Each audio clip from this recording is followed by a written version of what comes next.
What's the difference between ESG and Christian ESG? Okay, so ESG investing is biblically responsible. Whatever the case. So go back to there is no standard of ESG investing. There is no standard of truth on common variety ESG investing. There's a lot of companies out there that are trying to formulate a standard, and are they trying to formulate a standard out of heart of good, or are they trying to formulate a standard from a marketing mindset? I don't know. I'm not going to try to judge their heart or their mind there, but there's no common standard of ESG investing. I think we could break it down. The two that I have seen that are the most common are do good versus do no harm.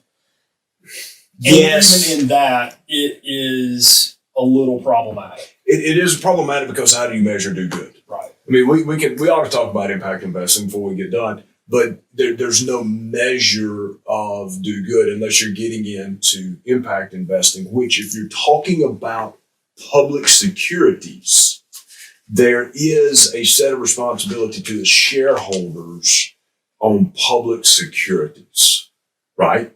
And by public securities, you mean stocks, bonds, things that you can find openly, publicly traded. Right. Public markets, secondary markets that are open to the public, or the people, right? Am I running out of words here?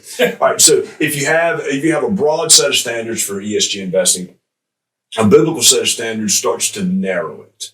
And it gives us a standard to say, God is God, love God with all your heart, soul, mind, and strength, and love your neighbor as yourself. So God and people are made in God's image. So do not harm people. Okay. But we're also stewards of the environment. So do not harm the environment.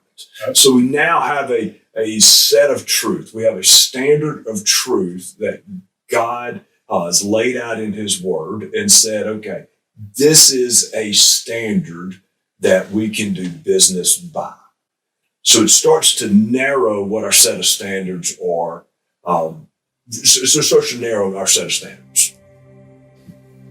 What you basically just said was one of the key differences between ESG and Christian ESG is the definition of it, right? Absolutely. We have a biblical standard that we can build off of for Christian ESG, whereas in ESG, it's still trying to be defined.